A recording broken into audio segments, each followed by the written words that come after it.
Voilà, c'est parti. Je vous souhaite la bienvenue à la séance technique de février de la SCPF.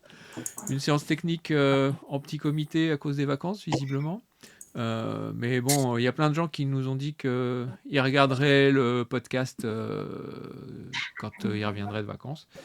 Donc, une séance où il y a un petit peu d'actualité. Pascal, tu peux peut-être nous donner les news à venir.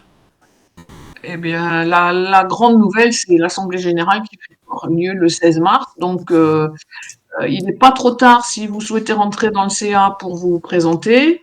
Et donc, en envoyant un mail, en me le signalant, et comme ça, Loïc vous mettra dans la liste pour les votes. Et je vous enverrai tous les documents le 1er mars. Les convocations peut-être un petit peu avant, mais voilà, vous aurez tout au plus tard le 1er mars pour pouvoir voter et ensuite participer à tout ce qu'il faut pour. Il faudra vous inscrire aussi si vous venez à l'AG pour le repas. Mais ça, je vous préciserai tout dans un message. Voilà. Les actualités, ben, dans l'immédiat, c'est ça. Et après, il me faut des photos de Merle pour la lettre du 1er mars. Bon, ça y est, c'est parti par WeTransfer. Hein. Merci. Voilà. Bon, exceptionnellement, sur ce podcast-là, je vais garder l'introduction, puisque comme il y a peu de monde de connecté, au moins le message passera aux autres membres qui le regarderont en déconnecté. Donc, pour les autres membres, ceux qui ne sont pas là ce soir, des photos de Merle. Hein, c'est bien clair, sinon vous allez avoir la secrétaire qui va vous faire la gueule. Et quand elle fait la gueule, c'est quelque chose. C'est dans la famille. C'est dans la famille, ouais.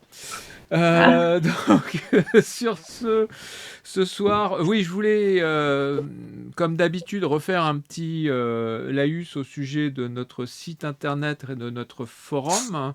Donc, le site internet et le forum de la SCPF sont accessibles sur l'URL www.scpf.fr. Il faut y aller, il y a plein d'informations. Sur le site internet, vous avez une partie blog avec énormément d'articles, d'informations. Pour les membres, si vous avez des idées d'articles pour le blog, il faut les envoyer à Pascal, donc toujours sur l'adresse secrétaire@scpf.fr. Et vous avez aussi sur ce site bien un lien pour accéder au forum. Que vous soyez membre ou non membre de la SCPF, vous avez accès à ce forum. Pas forcément les mêmes rubriques, mais en tout cas, il y a beaucoup de rubriques en public. Donc, allez-y, faites-le vivre. Il est là pour ça. Donc, ça permet de Avec faire... actuellement le concours forum, donc qui a pour thème la couleur blanche. Absolument. Donc tout le monde peut participer, hein, que vous soyez membre ou pas de la SCPF. Il suffit de vous créer un compte sur le forum et vous pouvez participer au concours. Voilà. Ensuite, dans les autres infos que je voulais faire passer, c'était que justement, pour les séances techniques en ligne, on est à la recherche à la fois de photos, c'est-à-dire que en ce moment, on est dans une phase où on a on a un invité à chaque séance technique, ça ne changera pas, mais on a peu d'autres projections en même temps. Et donc, il ne faut pas hésiter, vous, participants, que vous soyez membre ou non membre, à nous faire une sélection de photos. Si vous avez une sélection qui est un petit peu volumineuse, que vous avez un sujet qui va durer un quart d'heure, 20 minutes, vous me prévenez juste quand vous envoyez vos images pour me dire que ça durera à peu près ce temps-là, pour que moi je puisse bien chronométrer un peu la durée de la séance pour pas que ça dure jusqu'à 11h, 11h30 du soir, parce que c'est un contre-productif. Mais par contre, il ne faut pas hésiter. Et puis pour les membres, si vous avez des idées d'invités en dehors de l'association, de personnes qui pour vous ont un travail qui mériterait d'être présenté lors de la séance en ligne, il ne faut pas hésiter à nous le dire aussi. On est aussi à la recherche d'invités. On essaye d'alterner quand c'est possible un invité interne à l'association et un invité externe de façon à avoir d'autres visions que le travail de nos membres. Voilà, donc faut pas hésiter, c'est fait pour. Et si vous avez des photos à envoyer ou si vous avez des propositions, à ce moment-là, c'est l'adresse mail séance-technique au singulier @scpf.fr. pareil, comme pour secrétaire. Vous pouvez aussi envoyer le message à secrétaire si vous oubliez séance-technique. Ça marche aussi. Voilà. Sur ce, je vais passer la parole à un de nos membres, en l'occurrence Cyril, pour qu'il se présente, puisque c'est lui qui va être notre invité ce soir. Bonsoir à tous, j'espère que vous m'entendez correctement. Très bien. Très bien, ouais. Le but du jeu de ce soir va être de vous présenter mon parcours photographique depuis 2012 jusqu'à aujourd'hui. Et voilà, le but du jeu, c'est de vous expliquer comment j'ai évolué d'une photo animalière, on va dire descriptive, vers une vision un peu plus artistique. Et ce que j'ai mis en place justement pour aboutir à ça. Et donc, je ne vais pas vous présenter que des bonnes photos, loin de là, puisque voilà, je vais vous montrer un peu de tout. Je vais commencer dans un premier temps par vous montrer nos dernières expos pour que vous puissiez mieux saisir notre univers. Quand je dis notre univers, il y a moi, il y a mon fils Gaspard qui a 15 ans, qui fait de la photo animalière avec moi depuis 2019 maintenant. Gaspard a eu l'occasion d'exposer son travail au Festi-Photo de Rambouillet. Et voilà, le but du jeu va être dans un premier temps, vous montrer l'univers, sans forcément prendre le temps de décrire toutes les photos, pour après prendre plus de temps sur mon cheminement photographique. Voilà, quand tu veux, tu peux commencer les premières images, Olivier. Il y a pas de... Hop là, c'est parti. Voilà, comme je vous le disais, c'était mon introduction, comment j'ai pu évoluer de la photo animalière descriptive vers une vision un peu plus artistique. Donc, je suis membre de la SAPWS, c'est le club photo de Verviers Sud, petite ville frontalière avec la Belgique, là où j'habite, au nord de la métropole lilloise. Suivante. L'expo de Gaspard s'appelle Déclic poétique. Donc là, Olivier, tu vas pouvoir enchaîner tranquillement les 15 prochaines photos. Et Gaspard, je te laisse expliquer ton travail. Donc du coup, cette expo, c'est une exposition de fleurs et de papillons de un peu toute la France, principalement des Alpes. Et donc du coup, j'ai photographié, j'ai essayé de faire un peu dans un univers un peu onirique, de mettre ces êtres vivants dans un univers un peu onirique pour mettre un petit peu en valeur tout ce qu'on pourrait croiser sur les bords de chemin. Voilà. Est-ce que tu as le nom des espèces que tu as photographiées, là, des plantes? Là, la précédente, c'était une joubarbe, et celle-ci, c'est une Edelweiss. Ça, c'est un Edelweiss, d'accord. Alors, cette photo, la précédente, est un peu connue puisqu'elle elle a été... tu as eu quoi avec ça, Gaspard? C'était à Montier? À Montier et à Rambouillet. Ouais. Il a été primé cette année à Montier. Celle d'après, Olivier. D'après, ouais, sur le Edelweiss. Edelweiss, pardon, excuse-moi. Suivante. Alors, en fait, toute l'expo décline. Il y a toute une évolution, on va dire, dans les teintes pastels. Explique un peu comment tu fais les pastels, Gaspard? Ouais, alors pour les pastels, en fait, ce que je fais, c'est que c'est en plein jour et du coup, le problème, c'est que si j'ai laissé tel quel, les papillons seraient complètement cramés. Donc, ce que je fais, c'est que je mets mon sujet à l'ombre et avec en général un papa ou alors un bâton de marche avec une casquette dessus pour mettre mon papillon à l'ombre et je laisse au soleil mon arrière-plan et je viens porter un caillou ou une feuille devant mon objectif pour créer un premier plan. Et donc, du coup, je surexpose au boîtier pour pouvoir obtenir donc le fond et le premier plan qui sont au soleil. Ça fait un beau pastel bien clair. Et le papillon qui, du coup, comme il est à l'ombre, se retrouve correctement exposé. D'accord, donc tu fais l'aspect hiké directement à la prise de vue. Tout à fait.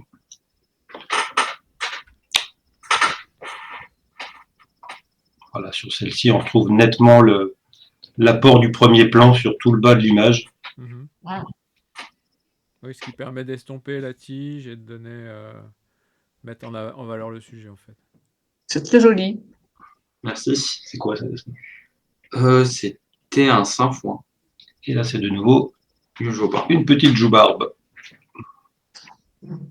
Tu fais beaucoup tes photos en verticale. Bah ouais, je préfère pour. Ouais, mais moi j'aime bien ce cadrage-là, mais c'est pas très souvent qu'on voit les photos en verticale. Bah, je Et trouve ça mieux par rapport pour les plantes, parce qu'en général, c'est quand même assez vertical comme sujet. Ça donne plus de dynamique, oui, moi je trouve, c'est bien. oui, c'est sûr, je suis d'accord. Ah, celle-là, faut que tu nous expliques comment tu as fait pour. Qu'est-ce que c'est que ce bazar? Tu as travaillé à faible exposition, enfin à faible obturation, j'imagine, à faible vitesse. En, Non. en fait, cette photo-ci, c'est une surimpression D'accord. de 2 images. Donc la première, c'était juste le macaron avec un fond pastel et quelques brindilles devant. Et ce que j'ai fait, c'est que j'ai pris une deuxième image où j'étais en pose lente. Et donc j'ai pris ça à contre-jour. J'ai fait une pose lente sur les arbres en faisant bouger mon boîtier pour créer toutes ces lignes de lumière. D'accord, c'est le Mais boîtier que tu as fait bouger et, en fait. Ouais. D'accord. et tu fais ça dans le boîtier Oui, directement. oui, directement au boîtier. D'accord. Qu'est-ce que tu as comme boîtier? J'ai un Nikon D850 que j'ai D'accord. récupéré de mon sponsor. Donc, quand tu passé au Z9, Gaspard a hérité d'un D850 et il n'a pas craché dessus. Tu fais le Ah, recyclage de il a bien papa, raison. c'est bien ça. Voilà, ouais, on fait dans le local. En plus, c'est écologique. Hein. Et oui. Et ce qui lui permet aussi de se retrouver avec un matériel un peu décalé par rapport à son âge, mais bon, voilà, tant mieux pour lui. C'est du très bon matériel, hein, donc il a de la chance. Hein. Ouais. Voilà, en fait, la qualité de ces images, ça vient juste de la qualité du matos. Pas vraiment, non. C'est l'œil qui est derrière. C'est très joli. Moi, j'aime beaucoup ce que tu fais. Bah, merci. Celle-ci, Gaspard, tu peux en parler. Ouais.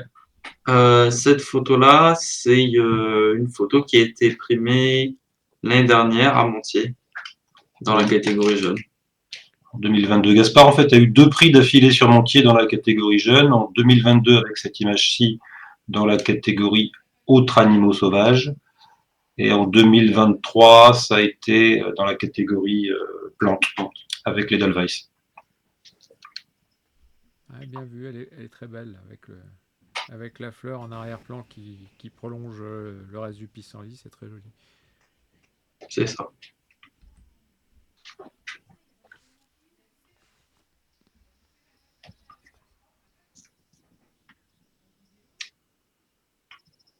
On est toujours dans les teintes pastel et on va petit à petit évoluer, je pense, si ma mémoire est bonne, vers des ambiances un peu plus. Ouais, on va attaquer les contre-jours juste après. Voilà, on attaque un virage assez important là au niveau de l'expo pour attaquer les contre-jours. Il faut se lever tôt. Oui, il faut se lever tôt. Ouais. Et tu as changé d'optique là aussi? Non. Non, toujours? non, je pense que c'est la même. Non, on est toujours au 105. Oui. Ah, non. D'accord.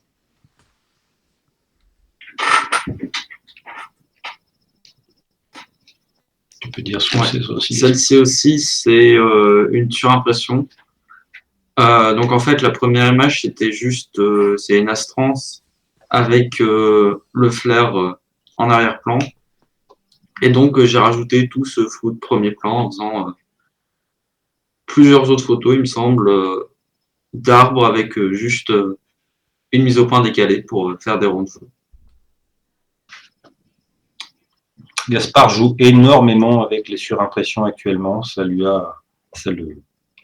plaît beaucoup. Donc voilà, il nous fait des images vraiment Ça rend différentes. bien, hein. Ça Alors, tombe bien. est-ce que tu peux nous dire comment tu raccordes les lumières, puisque c'est pas forcément toujours des lumières, enfin l'exposition n'est pas toujours la même, quoi. Ou la lumière n'est pas la même, enfin bon. Bah alors, là, j'ai pas eu trop ce problème parce que c'était au même moment que j'ai fait toutes les images. Donc, du coup, c'était la même lumière forcément, puisque c'était juste des arbres à quelques mètres. Mais sinon, ce qui est important pour la lumière au niveau de la surimpression, c'est toujours, quand on fait juste une surimpression en faisant les moyennes des images, de mettre le sujet dans une zone de noir. Parce que sinon, si on met le sujet dans un rond de lumière, par exemple, en bas de l'image, il va se retrouver comme la base de la tige dans du flou. Et alors, tu travailles en live view ou tu travailles on va dire, en te rappelant de l'endroit où tu as posé ton sujet de façon à ce que la surimpression soit raccord avec ce que tu veux faire? Bah ouais, je travaille à la mémoire parce À la que mémoire. je ne peux pas le faire sur des 850. Là, il est en train de râler que c'est un petit malheureux, que son père peut faire des surimpressions au Z9 en voyant directement dans le viseur ce qui se passe et que sur un réflexe, c'est pas possible. Avec le live view du D850, on peut pas le faire. Non, je crois pas. Ah, Non, non. Je sais pas, je suis plus Donc, Canon du que coup, Nikon, donc j'en sais rien, mais c'était juste savoir si c'était faisable. Gaspard a plus de mérite que son père. Tout à Voilà. fait. Voilà. Ah ouais, hein. Parce que c'est quand même le photographe qui fait la photo, c'est pas le boîtier. Tout D'ailleurs, à tu fait. pourrais le dire à ton père pour qu'il te prête le sien. ouais. Celle-ci aussi, c'est une surimpression. Et donc là, je me suis amusé, en fait, à prendre d'abord le papillon avec un arbre en arrière-plan, avec une balance des blancs très chaude pour obtenir l'image générale. Et après, j'ai rajouté quelques endroits des ronds de flair en surimpression avec une balance des blancs très froide. Et du coup, ça fait un chaud-froid. voilà. Si tu aimes bien ce genre de style, faut que tu regardes le podcast de la séance technique du mois de novembre, je crois, avec Christian Koenig, parce qu'il nous a fait des photos de ce genre-là. Alors cette fois-ci, lui sans surimpression, rien qu'avec des boîtiers un peu bricolés et des optiques bricolées, mais la recherche graphique est à peu près la même. Ok.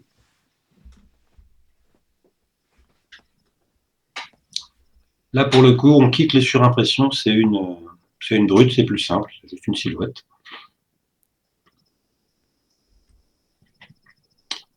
Et je crois que c'est la dernière. C'est la dernière. Ouais. Bah, c'est très joli. Bravo. Merci. Quand est-ce que tu fais un dossier pour rentrer à la SCPF? Déjà, rien comme on prend ça, là, ça passe. Hein. Ah, ça fait le dossier, ça, ouais, il n'y a pas de problème. Il va falloir qu'on remette en place la situation. Bah, non, on a la cotisation jeune qui existe. Oui, ben, la cotisation jeune, oui, elle est prévue. Hein. Bah ouais. Il va falloir Donc, que je discute avec ce jeune homme. Mais il va me faire de l'ombre après, c'est le problème. C'est le risque. ah, bah, Mais vous ça vous fait une débrouillez saine en émulation au famille. sein de la famille. Hein. Ouais, tout à fait, tout à fait. Bon, puis de toute façon, il va aller à ses chères études, tu auras plus de temps pour faire de la photo. En tout Écoute, cas, il a de l'avenir, hein, parce que c'est très joli ce qu'il fait. Il s'en sort plutôt très très bien et ouais, Ouais. on ouais. était très content de l'accueil qu'il a eu à Rambouillet en présentant son expo. Il avait eu la chance, c'est vrai, il a eu la chance, il a été très bien servi, on va dire, au niveau zone d'expo. Et donc on a eu beaucoup de passages, enfin tu as eu beaucoup de passages et beaucoup de retours positifs. Donc c'était une belle première expérience. C'est bien. Ouais, faut continuer. Ouais. Je confirme, bravo. Et là on est C'est très très joli tout ça. Très, très joli. Merci. voilà. Et donc juste après, je vais vous montrer Arc-en-Ciel. Donc là c'est mon expo. C'est pareil, là Olivier, tu peux avancer régulièrement, tranquillement. Le but du jeu, encore une fois, c'est juste de vous montrer mon travail actuel pour après pouvoir prendre le temps de vous expliquer comment j'ai évolué jusqu'à ça, quoi, tout simplement.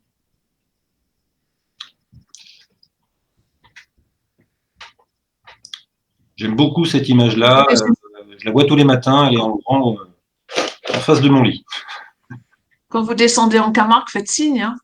Écoute, on y est descendu pour la première fois l'année dernière pour le festival de la Camargue, où j'ai eu la chance d'avoir des photos qui ont été primées. Et donc, on s'est déplacé forcément et on a passé 3-4 jours en Camargue et ça nous a beaucoup plu comme région, ça c'est clair.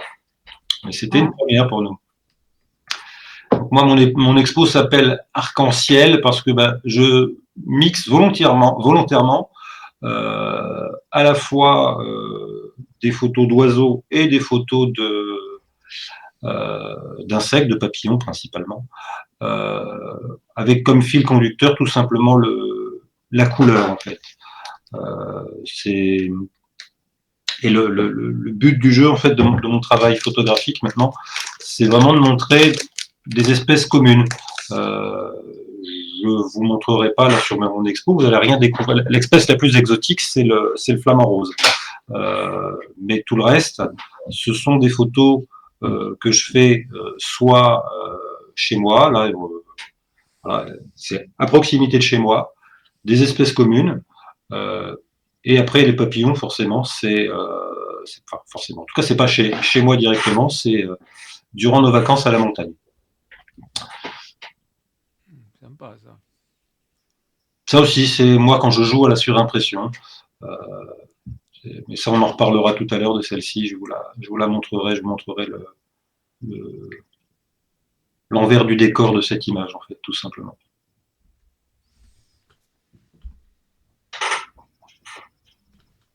Voilà, quand je vous parle de travail sur la couleur, j'aime beaucoup cette image.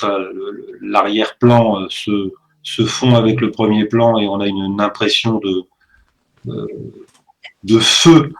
Je ne sais plus comment je l'ai appelé cette image, mais il me fait penser à un pompier qui avance vers un incendie, ce pauvre gros bec. Ça s'appelle embrasement. Enfin, c'est Voilà, ce qui est marqué dans les IPTC. Ouais, je l'ai appelé embrasement.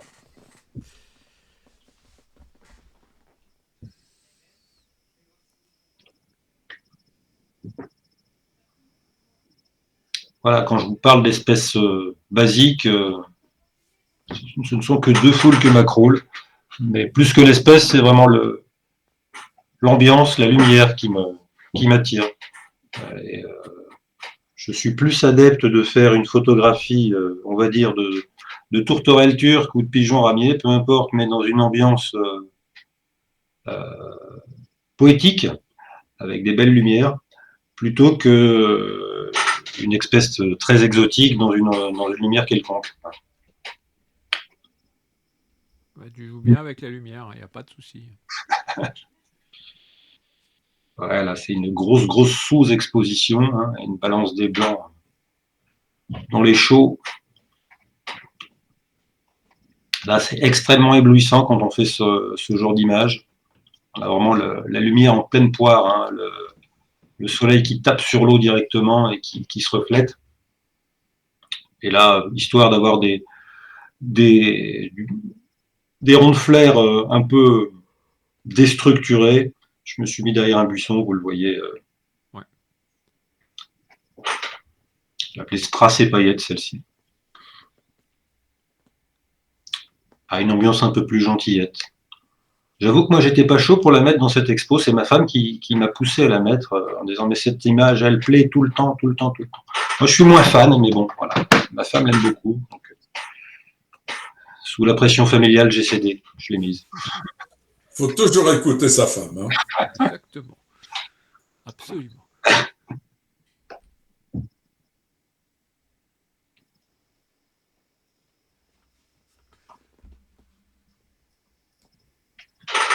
Hop, je vais couper la diffusion, pardon, excusez-moi.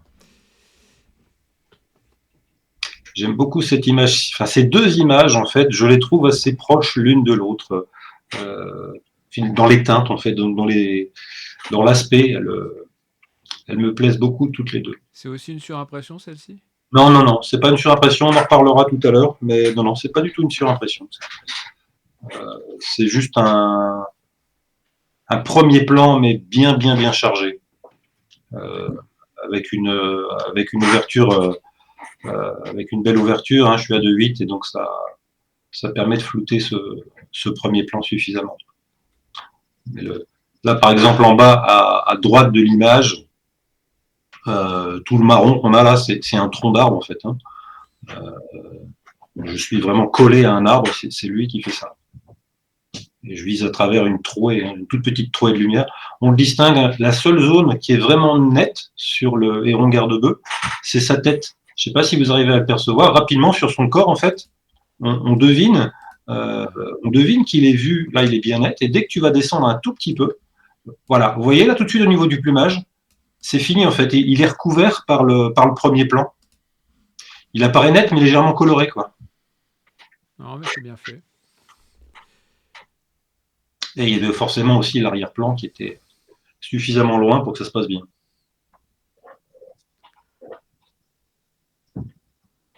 La citelle torche-peau dans sa position fétiche, très caractéristique. Et comme je vous le disais, voilà, je suis assez adepte des ambiances. Hein. Ce qui me plaît plus, c'est le décor, le sujet en lui-même n'est qu'un tout petit élément dans ce beau décor. Quoi. Et qu'est-ce que c'est qui constitue le fond avec ces lignes La forêt au loin. C'est des branches d'arbres et la forêt au loin. D'accord.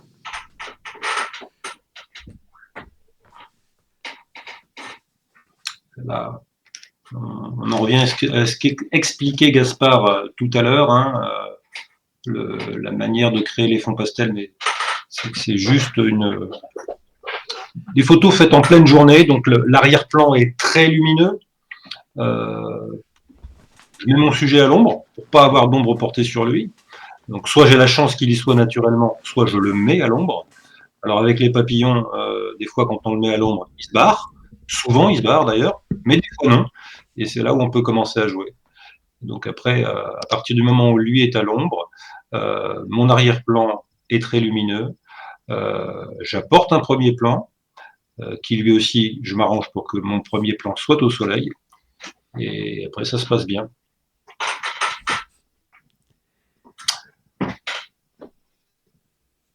Je ne l'ai pas mis dans le concours du forum blanc, mais j'ai hésité. Ça pouvait le faire. Mais je crois que je l'avais mis déjà dans le concours. Il n'y a pas eu un concours brouillard? Si, hein. Il y a eu ça. Je sais Non, il n'y a pas eu brouillard, c'est une bonne idée, tiens. Il n'a pas fait brume récemment, non? Non. Là, on a presque l'impression de voir la brume qui bouge à droite. Là. Ce matin-là, qu'est-ce qu'il y en avait? C'était assez terrible. Hein. Je voyais, mais vraiment pas grand-chose.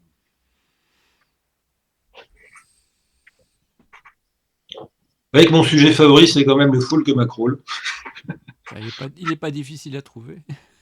Non, il n'est pas difficile à trouver, mais il est plus difficile justement à créer une ambiance, un truc autour. Quoi. Ouais, bah c'est ça.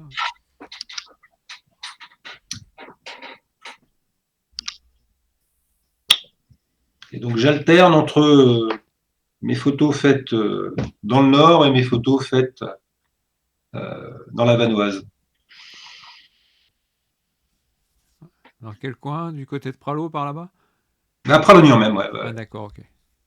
Ouais, c'est vrai que c'est des vallées qui sont superbes.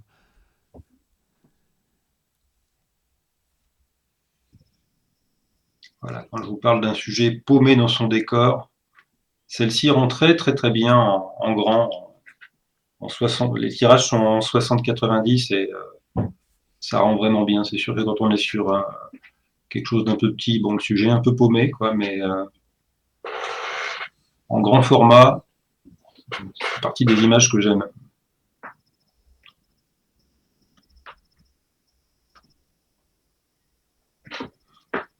Et oui, une poule d'eau.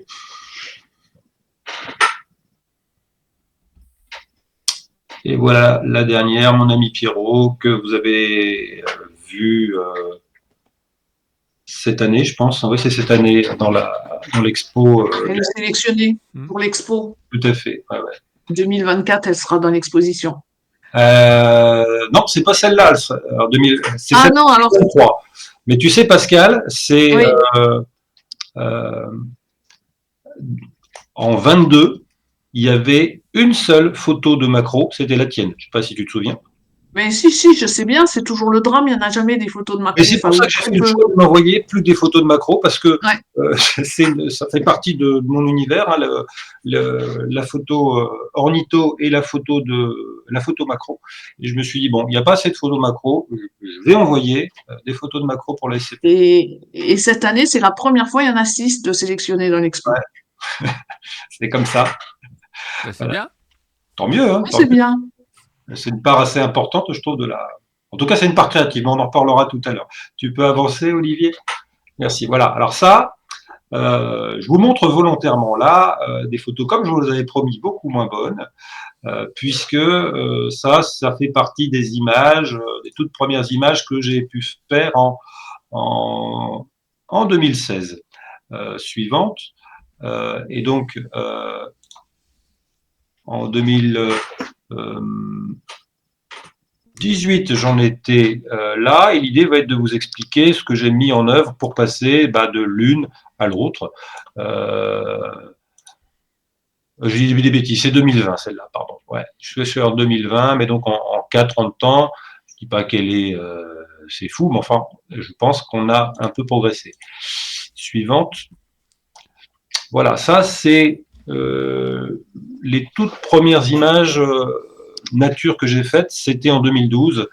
C'était lors de notre premier voyage au Spitzberg qu'on a fait avec mon épouse Véronique. Je m'étais acheté à l'époque un Nikon 3100. J'y connaissais vraiment pas grand-chose en photo. Et donc mon fournisseur de matériel photo préféré, c'était Camara. Et donc il m'a dit, prends un 150-500, ça va être très bien. Donc j'ai acheté un 150-500 de chez Sigma. Je me suis mis sur le mode sport sans trop savoir comment ça allait marcher. Et j'ai fait donc les quelques images. Tu peux avancer, Olivier. Voilà, j'ai eu la chance de faire ces images-là. Suivante. Voilà, on a la chance d'avoir des belles proximités. Suivante. Ouais. Gaspard nous quitte. Et donc, vous voyez que le retour en France, ça fait mal. Hein. Donc ça, c'est 2012. J'étais tellement enchanté, je me suis pris pour un grand photographe au Spitzberg, que au retour en France, j'ai voulu continuer. Et tout ce que j'ai pu produire, c'est ça. Et là, ça pique un peu. C'est beaucoup plus compliqué. Donc, voilà, en 2012, excusez-moi, je change de fauteuil. Hop là. Je fais juste une petite pause. Je vais mettre le casque pour que Gaspard, qui dort juste au-dessus, ne m'entende plus.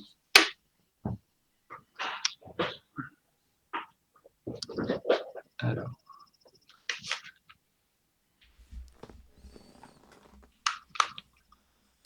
Est-ce que vous m'entendez ou pas là? On t'entend, mais je pense que c'est toujours par la caméra. C'est toujours par la caméra là? Cela dit, c'est pas grave. Hein. Ouais, mais moi j'ai le son dans mon truc, donc c'est plutôt bien. Ça va bien comme ça.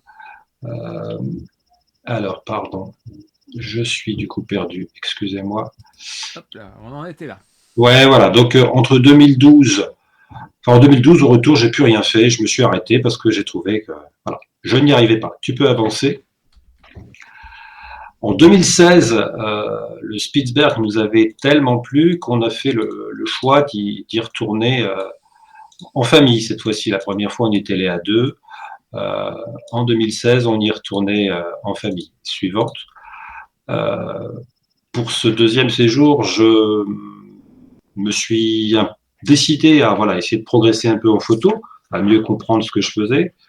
Donc j'ai commencé à potasser un peu dans les bouquins, notamment celui d'Anne-Laure Jacquard, si ma mémoire est bonne, composer, régler, déclencher. Je me suis acheté un autre boîtier, je suis passé en plein format. J'ai acheté un Nikon 750. Suivante. Et voilà, j'ai profité des paysages, des lumières magnifiques du Spitzberg. Suivante. Les belles compagnies de mode tridactyle. Toujours pareil, les morses. Suivante, le fulmar boréal. Donc voilà, tout ça, c'est toujours forcément un grand plaisir de réussir ces images, mais il y a une explication. Hein. Pourquoi est-ce qu'on arrive à faire des si belles images? Suivante, au Spitzberg, tout simplement parce que d'une part, arrive à avoir des proximités complètement différentes avec la faune que ce qu'on peut avoir chez nous, puisqu'il n'y a pas du tout de crainte de leur part. Même si là, en l'occurrence, je vous parle de proximité toute relative quand même sur cette image suivante. On a aussi des conditions de lumière très très particulières, puisque d'une part, on y était au mois d'août, on a des journées quasiment continues, la neige fait que c'est très lumineux. Donc on a, en termes de lumière, on a des conditions quand même assez sympathiques. En termes d'approche, on a des conditions extraordinaires. On est face à une faune extraordinaire. Donc oui, on arrive à sortir des images qui sortent vraiment de l'ordinaire. Suivante. Mais c'est toujours pareil. 2016, je reviens en France. Je me suis bien fait plaisir au Spitzberg, mais en France, voilà ce que je sors. Et ça ne, voilà, c'est pas du tout satisfaisant. Suivante. Je fais le choix, du coup, à mon retour en France en 2016, pour essayer de progresser, de m'inscrire à un club photo, l'ASCPF, hein, c'est la Société d'art photographique de Verviers Sud, suivante, qui m'aide quand même pas mal, notamment, on va dire, en termes de développement, suivante, puisque ça, c'est mon rôle. J'ai appris, je ne savais pas le faire, à passer à ce genre d'image-là, même si ça peut être un caractère un peu excessif. Bon, voilà, j'ai appris le développement photo à la SCPF. Suivante. Dans la foulée, ma femme a débuté la formation ornithologique qui est proposée dans le Nord par le groupe ornithologique et naturaliste, une formation sur 3 ans, que je suis d'ailleurs en train maintenant, moi, de suivre avec Gaspard en cours du soir. Suivante. Et cette formation nous a permis de multiplier les sorties photos. Donc mes connaissances en ornitho ont progressé, mais bon, la photo nature, c'est toujours aussi dur. Hein, donc je sortais ce genre d'image en 2016, dont à l'époque j'étais content, et aujourd'hui, plus trop, forcément. Tu peux avancer, Olivier.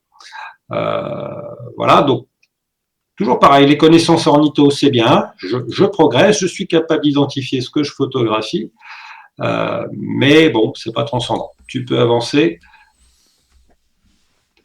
Quand je vous dis que je faisais pas que des belles photos, la photo nature, c'est vraiment dur. Bah oui, le foulque, quand on le photographie pas comme il faut, on fait juste une photo de foulque et ça s'arrête là. Tu peux avancer. Ah, tiens, tu as fait demi-tour où je vous ai montré 2 fois la même. Non, je suis 58, 59, non. Ah tu peux avancer. Alors excuse-moi, c'est une coquille, voilà. 2017, on est allé au Costa Rica, on a un peu voyagé, et là de nouveau des conditions pour faire des belles photos nature.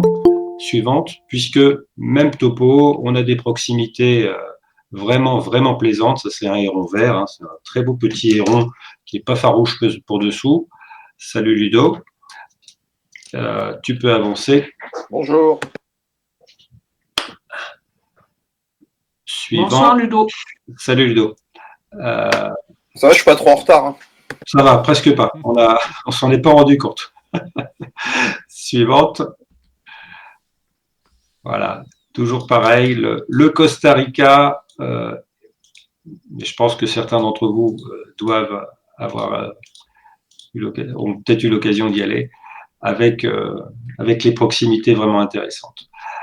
Cette fois-ci, 2017, je reviens en France et j'ai pas envie de me faire avoir comme les autres fois au retour du de Spitzberg et de déchanter. Donc voilà, j'ai eu envie de pouvoir faire des belles photos de nature en France aussi et pas que à l'étranger. Donc là, je me suis inscrit à un stage photo que j'ai fait en baie de Somme avec Jean-Michel Leca, suivante, où j'ai sorti ces images-là, dont j'étais assez content. Au passage, à ce moment-là, j'ai encore fait évoluer un petit peu mon matériel. Je suis passé du téléobjectif 150-500 au 150-600, toujours pareil de chez Sigma, qui avait l'avantage d'avoir un meilleur piqué quand même que le 500 qui était un peu juste. Suivante. Je me suis aussi, je continue à me former, que ce soit à la photo, mais aussi plus à la photo nature. À l'époque, c'était, comment il s'appelle, Régis Moscardini qui proposait ces formations en ligne que j'avais suivies. Suivante. Mais l'idée était vraiment là d'essayer de réussir à faire en France des photos, réussir à faire des photos correctes. J'ai encore changé de matos, je suis resté sur le 150-600, mais j'ai assorti à ce moment-là un Nikon D500, donc un APS-C, qui forcément avait le coefficient multiplicateur,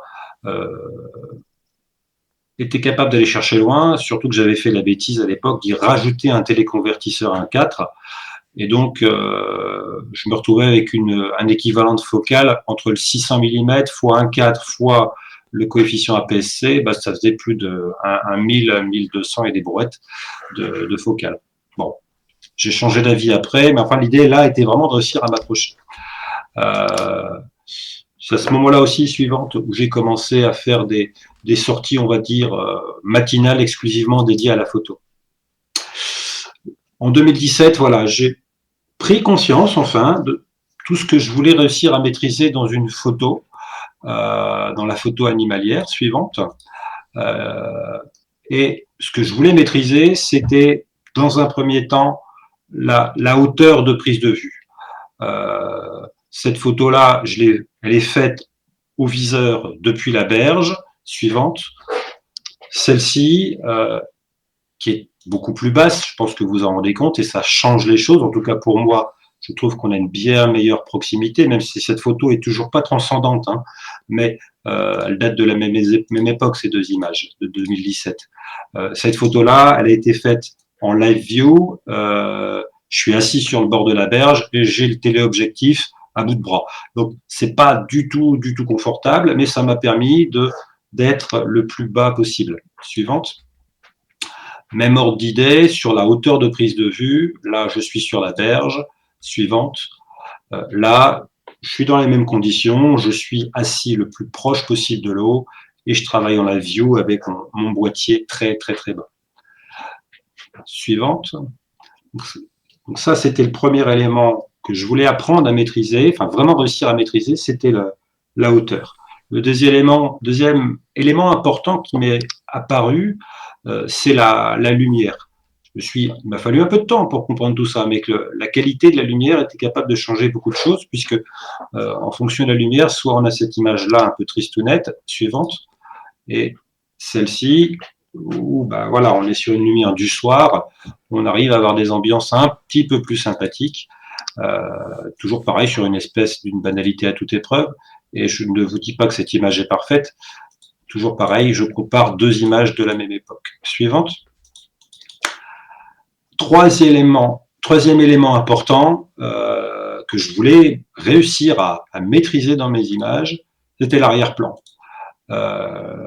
Cette image, c'est un bordel sans nom. J'étais très content à l'époque, hein, je l'ai faite dans mon jardin, mais le pauvre oiseau est complètement perdu dans cet environnement. Suivante.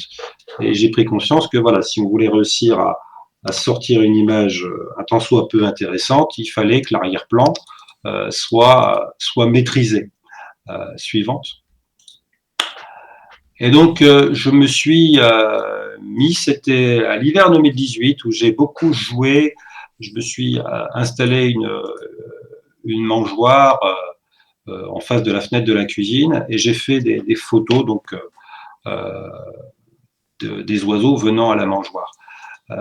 Au passage, juste un petit détail technique, je me suis rendu compte qu'en fonction de la qualité du vitrage qu'on avait, on allait pouvoir plus ou moins facilement faire des photos à travers les vitres. Il y a des vitres plus ou moins épaisses.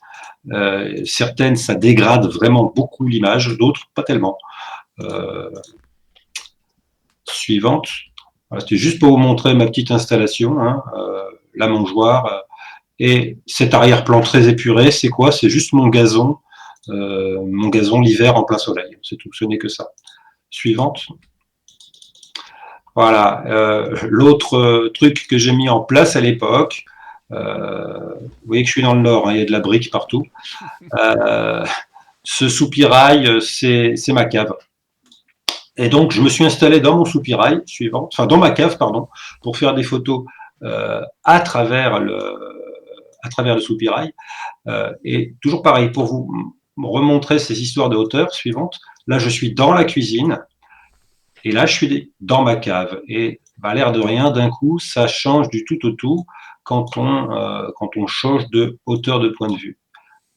Suivante. Et oui, c'est ce que j'ai noté. La hauteur, c'est magnifique, c'est fantastique, c'est magique, puisque le premier plan et l'arrière-plan, tout devient flou. Je suis désolé, hein, mais il m'a fallu beaucoup de temps pour comprendre tout ça. Suivante. Et donc, j'ai passé beaucoup de temps à l'époque dans ma cave. Suivante. Et ça avait été un hiver suivante où on avait eu de la neige. Ça n'arrive pas tous les ans, on en a eu cette année, mais ça faisait très longtemps qu'on n'en avait pas eu. Où j'ai redécouvert. Il faut que tu me l'envoies. Oui, tout à fait. Voilà, je vais te l'envoyer. Je vais te l'envoyer. Mais voilà, j'ai retrouvé toute la magie de la neige, en fait. La neige du Spitzberg et le côté très lumineux qu'on peut avoir au Spitzberg, eh bien oui, ça vient de la neige qui facilite quand même beaucoup le travail. Suivante. Et suivante, rien d'extraordinaire, hein, je me suis amusé à faire tous les oiseaux qui sont d'accord pour venir à la mangeoire. Au printemps-été 2018, ouais, j'ai fait quelques sorties en famille ou en solo, mais j'ai pas eu l'impression de progresser énormément. J'ai eu l'impression vraiment de stagner, de tourner un peu en rond. Suivante. Je sortais des images, mais qui, bon, voilà, ça ne me transcendait plus. J'avais plus l'impression d'évoluer. Suivante. J'ai commencé, on va dire, à me dire, bon, ben voilà, c'est tout, je m'arrête là. Suivante. Suivante. J'ai essayé quelques trucs, je me suis un peu cherché au niveau style, j'ai cherché des images un peu plus minimalistes, on va dire. Suivante. Mais bon, sans grande conviction. Suivante. Je vous avais promis qu'il n'y avait pas que des belles images. Hein. Suivante. Ah, voilà. L'été 2018, j'ai eu envie de me construire une drink station, ce que j'ai fait. Donc, vous voyez mon abri de jardin, hein, au bout du jardin. J'ai monté une petite plateforme avec un peu d'eau. Suivante. Et voilà, depuis mon abri de jardin, j'ai vu sur ça. Suivante. Il faut prendre une photo d'un oiseau à travers le panneau de basket. Hein. Ouais, j'essaierai, ouais. Moi, je trouve qu'elles sont très belles, tes photos. Surtout celle-là. Celle-là, ouais, c'est la classe. Hein. Suivante. Et donc, voilà, j'ai un peu joué en 2018, mais vraiment pas énormément. Je n'ai pas fait grand-chose. Me suis surtout bien amusé à la construire, cette Drink Station, mais on en reparlera plus tard. Je ne l'ai pas tellement utilisée en 2018. Suivante. Et sur l'été 2018, voilà, cette image, excuse-moi, je t'ai fait passer, reviens un tout petit peu, Olivier, excuse-moi. Pardon. Voilà, cette image-là est importante. Je suis dans mon jardin. C'est un jeune merle. Je te l'envoie aussi, Pascal. Oui. Oui. Cette image, pour moi, en fait, j'ai enfin compris, percuté, que les contre-jours avec des lumières rasantes, ça faisait ce genre d'image. Et il m'a fallu beaucoup de temps pour le comprendre. Et ça a été une sorte de déclencheur pour moi, cette image-là. Suivante.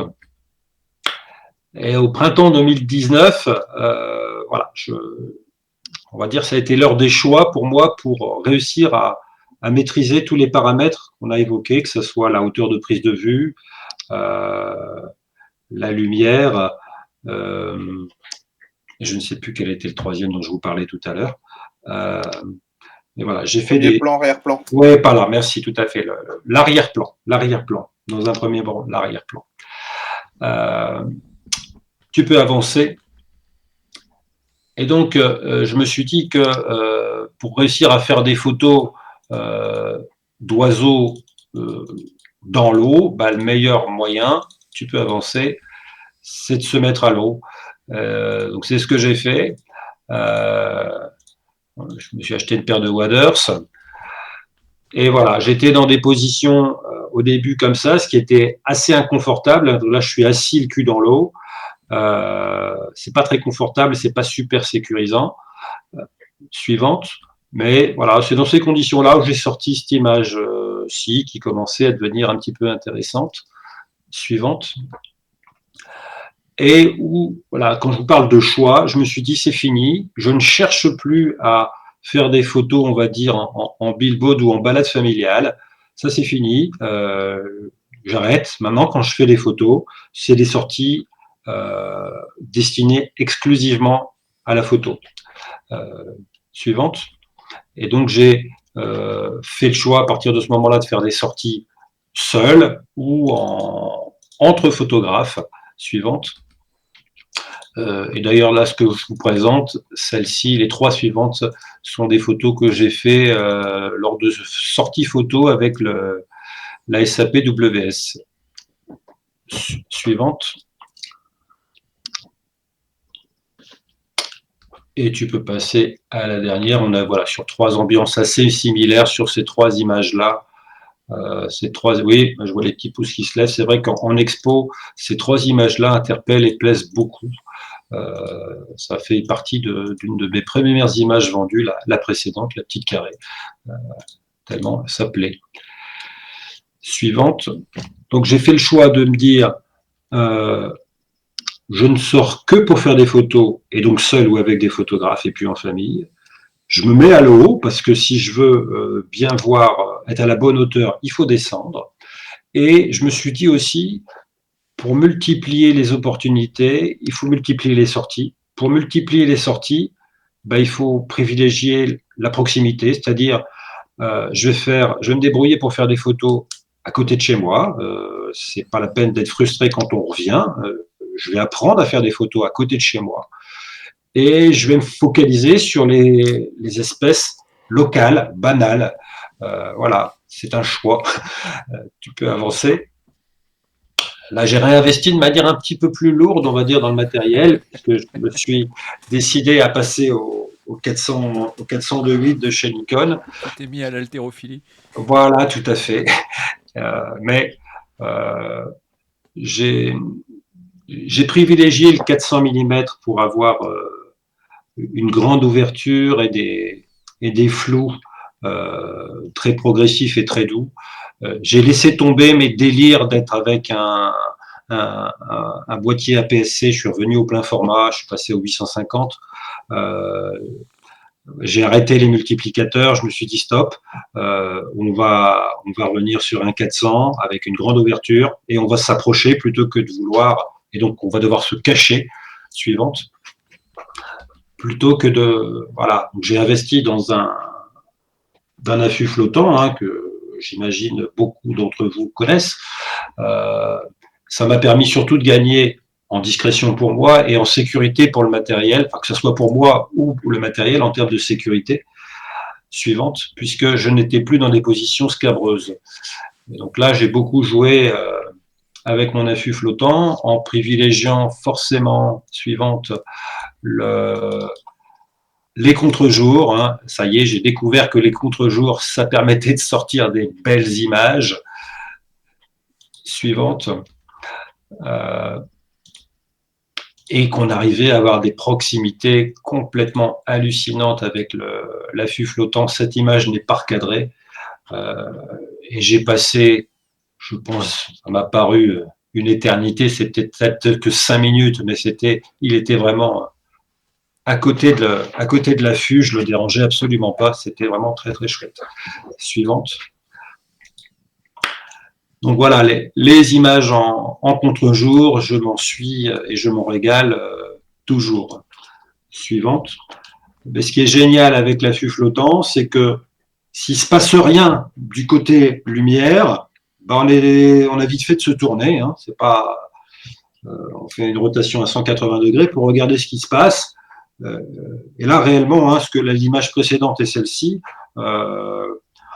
ça peut tout à fait être le même jour. Il suffit de se tourner et on passe d'une ambiance de l'une à l'autre en un rien de temps. Suivante. L'affût flottant a cette grande souplesse de me permettre de passer d'un côté à l'autre. Après, il faut rester super attentif à tout ce qui peut se passer. Voilà, c'est l'histoire d'instants décisifs. Suivante. On apprend aussi, et c'est ce que j'ai appris à faire forcément, hein, à observer les oiseaux. Le grèbe, on le sait quand il va se mettre à faire ce mouvement-là, à se secouer les plumes. Il est en train de nager, et puis à un moment, on le voit, il est en train de relever la tête, et on sait qu'il va y aller. Bon, tout ça, on l'apprend. Suivante. Ah oui, cette image-là, je vous l'ai montrée tout à l'heure, mais je voulais vous la remontrer parce que quand je vous disais qu'il fallait être super attentif à tout ce qui se passe, des fois, on découvre des choses assez extraordinaires, non pas quand on fait la photo, mais après quand on regarde. Regardez bien cette petite mélange bleu. Elle a entre ses pattes une petite larve d'insecte et je voulais vous montrer toute la série en fait de. Je vais profiter de la vas-y suivante de la projection pour vous montrer ça, toute la série. Elle commence dans un premier temps, vous le voyez, par arracher les fibres des joncs avec son bec. Suivante. Elle va chercher quelque chose à l'intérieur. Suivante. Ça y est, elle a chopé la larve d'insecte. Alors, c'est un insecte xylophage. J'ai toujours pas réussi à avoir un naturaliste capable de me dire de quel insecte xylophage il pouvait s'agir. Suivante. Et donc, voilà, une fois qu'elle a bouffé sa larve, on la voit là toute fière. Et je trouve qu'on la regarde avec un tout autre regard quand on sait ce qui vient de se passer. Et bon, alors, ça, ces images-là, avant, c'était un peu compliqué. C'est vrai que la progression du matériel et la progression de la rafale permet d'avoir une succession d'images qui permettent de décomposer un mouvement qui va à une vitesse complètement hallucinante. Suivante. Voilà, donc je reviens sur l'eau. J'ai appris aussi du coup à profiter de toutes les ambiances possibles. J'ai multiplié les sorties. Je me suis satisfait des ambiances de brouillard. Suivante. Suivante. J'ai aussi appris à aimer la flotte et à sortir pendant les averses. Ça crée des ambiances un peu décalées, mais bon. Suivante. Et oui, j'ai aussi appris à jouer beaucoup avec les lumières et avec les contre-jours. Cette image, je crois qu'elle a été exposée en 2022 dans le best-of de Rambouillet. Elle est très belle. Merci. 2021. Oui, tu as raison, pardon Ludo, 21. C'est bien que tu parles maintenant, Ludo, parce que la suivante, ça y est, vas-y. En 2019, l'été 2019. J'ai juste une question. Dis-moi. Juste une question. Pour faire de l'affût flottant, vous avez des endroits faciles d'accès, vous pouvez y aller comme vous voulez, il n'y a pas d'interdiction, comment ça se passe? Ça, c'est une bonne question. C'est une bonne question.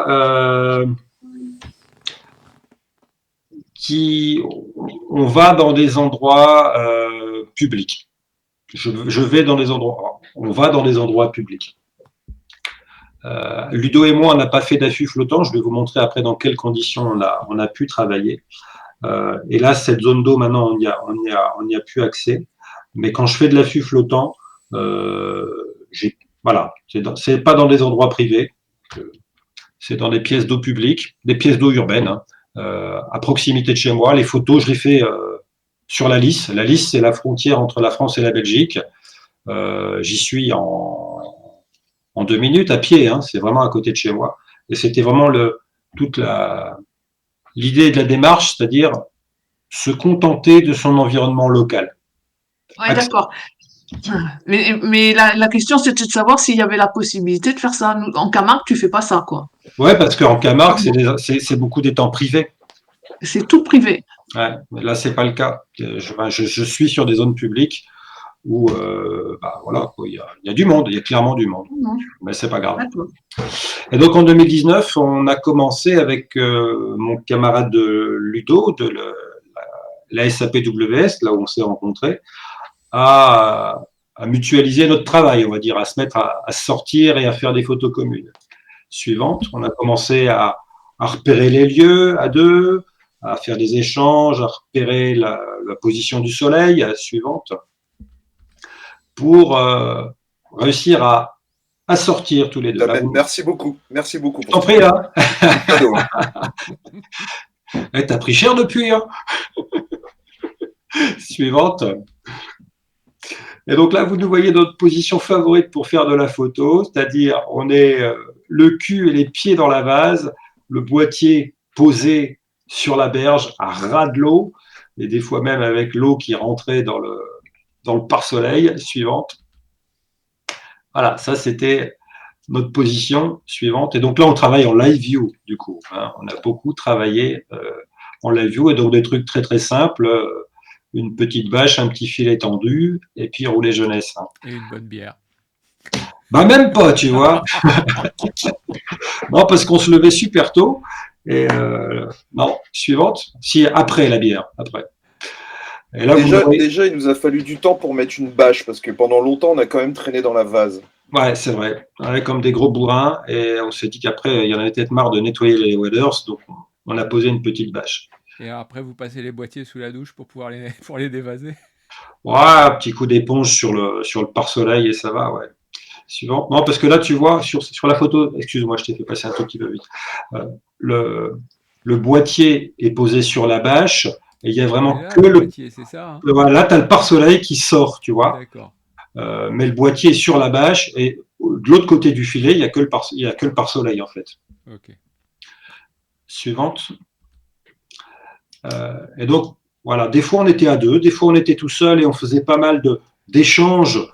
Après, on s'envoyait, bah, tiens là, et là, la petite flèche était pour dire ici, sur cette branche-là, Ludo, regarde bien, j'ai vu un martin pêcheur.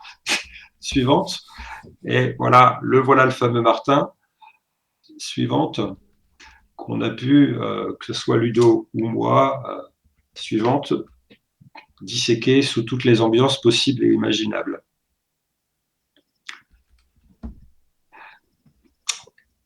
Et donc, voilà, sur ces plans d'eau, que ce soit en affût flottant ou juste sur la berge, ça m'a permis de sortir quelques images. Là, je me suis, suivante, bien acharné sur le cygne, avec la même volonté de se dire, OK, le cygne, c'est une espèce commune, connue de tout le monde, extrêmement classique. Bon, on va essayer de la montrer sous une ambiance sympa. Suivante. Donc j'ai sorti toute une série qui est suivante, qui s'appelle Il suffira d'un signe. C'est pas très original, j'ai vu que, je crois que c'est Fabrice Cahet qui en a sorti une qui s'appelle de la même nom. Suivante. Et donc là j'alterne, je crois que les images sont issues de 3 plans d'eau différents, mais toujours pareil sur la métropole lilloise. Suivante. Celle-ci s'appelle Musique Maestro parce qu'on a vraiment l'impression qu'il est en train de... il a la position du chef d'orchestre, je trouve.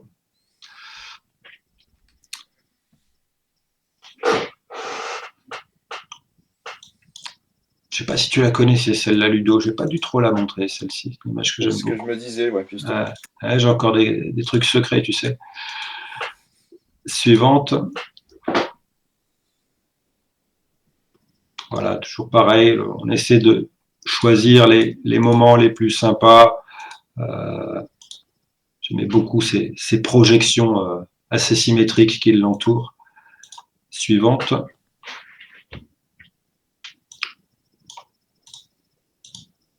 Suivante, ça c'est une de mes préférées, dont vous n'avez jamais voulu à la SAPWS. Hein. À Vervic, cette image, vous n'en avez jamais voulu. Vous la trouviez trop violente, trop décalée. Suivante.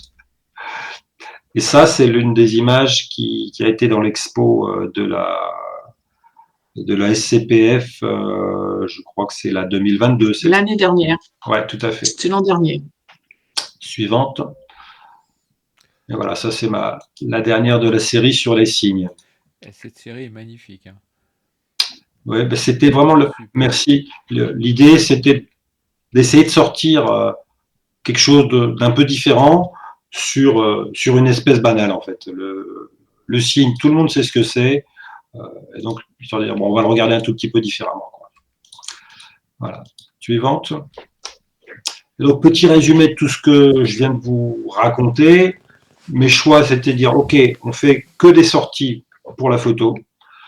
En affût, que ça soit fixe au bord de l'eau avec Ludo ou en affût flottant. À des moments stratégiques, tôt ou tard, pour avoir les belles lumières. Très bas pour être à hauteur de son sujet.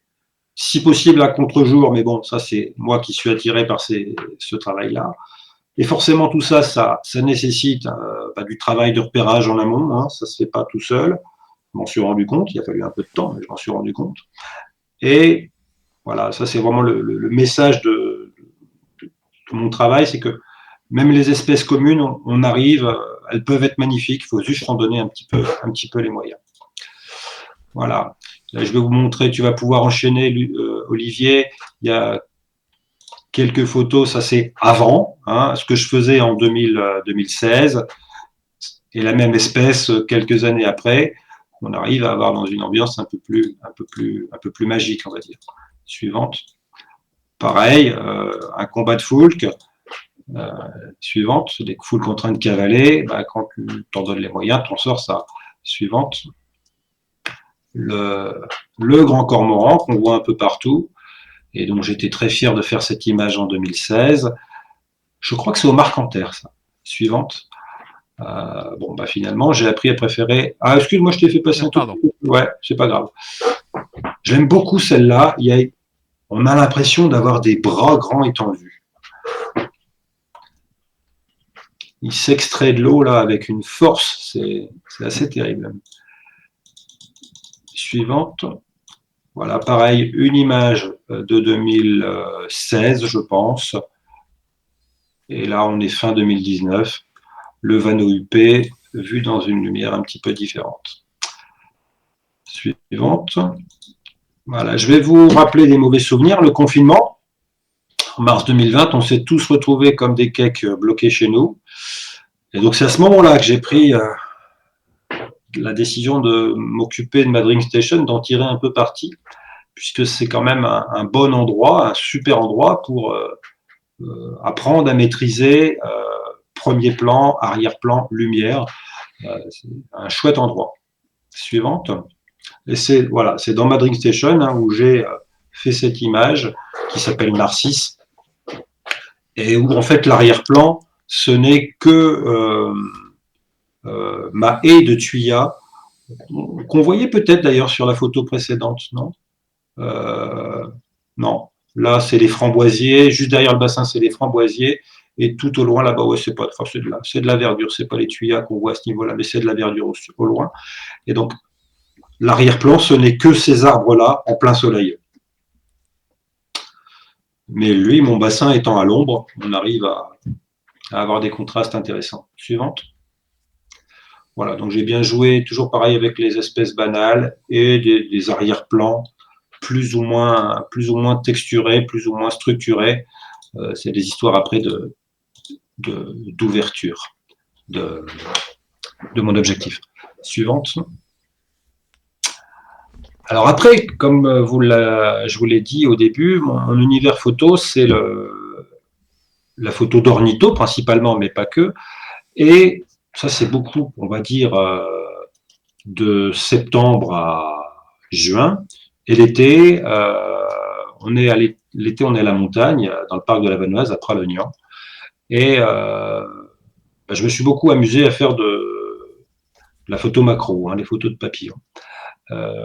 Et en macro, j'ai appris, grâce notamment aux formations d'Adrien Coquel, du site Pause Nature. Je trouvais qu'il avait des formations intéressantes sur la photo macro. Et donc, pour réussir à faire une bonne image macro, il faut une bonne hauteur, la lumière, maîtriser son arrière-plan et surtout, maîtriser son premier plan. C'est vraiment le premier plan suivante qui va nous permettre d'apprendre à sortir des belles images. Et donc, toute la différence entre cette image-ci et la suivante, c'est quoi? C'est la hauteur. La hauteur, on en revient toujours au même, permet de changer radicalement les choses. Suivante.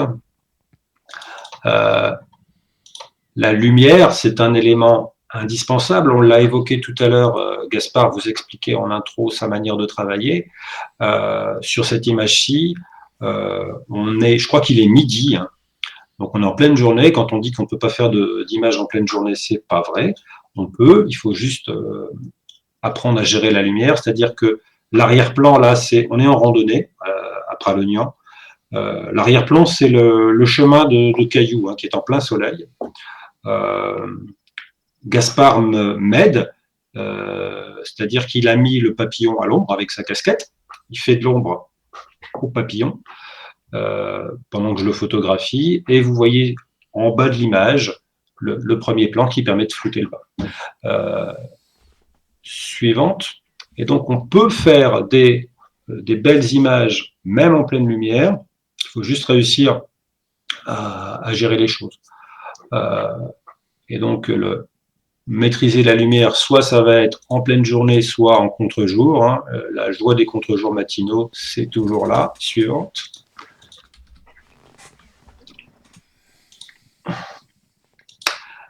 Et autre paramètre important, on l'a vu, il y a la hauteur, la lumière, élément important, l'arrière-plan. Et là, en macro, on apprend à se déplacer, mais de quelques centimètres, et on change d'univers du tout au tout en quelques centimètres. Suivante. L'arrière-plan toujours sur, je viens de vous le dire, notre positionnement, où on bouge un tout petit peu, mais aussi sur notre ouverture de diaphragme. Regardez bien cette image, je suis à F4. Avant, je travaillais beaucoup en macro, en pleine ouverture, et puis je me suis rendu compte que ça créait des difficultés pour réussir à avoir le sujet complètement net, notamment les papillons. On avait parfois la tête bien nette, mais pas le bout des ailes, et puis c'était un peu casse-pied quand le papillon est posé. Parfois on avait le papillon net, mais pas la fleur, et donc j'ai décidé de fermer un peu plus mon diaphragme pour deux choses. D'une part, augmenter la profondeur de champ et réussir à avoir plus de netteté sur mon sujet et sur la fleur, mais aussi pour modifier l'aspect de l'arrière-plan. C'est ce que je voulais vous expliquer là. Regardez un petit peu l'évolution de l'arrière-plan entre cette image et la suivante. C'est exactement le même sujet. J'ai juste fermé un petit peu. Je suis passé à 7.1. Donc j'ai fermé un peu plus. Et donc l'arrière-plan, oui, il varie en fonction de la manière dont je suis positionné, mais aussi en fonction de mon ouverture. Suivante. Et voilà l'image finale finalement que j'ai faite, en me redécalant un petit peu. Et là, je suis resté sur un 7. Ouais, je suis à 7.1 au niveau ouverture. Alors, tout ça aussi, c'est des grosses modifications de balance des blancs qu'on fait maintenant au boîtier.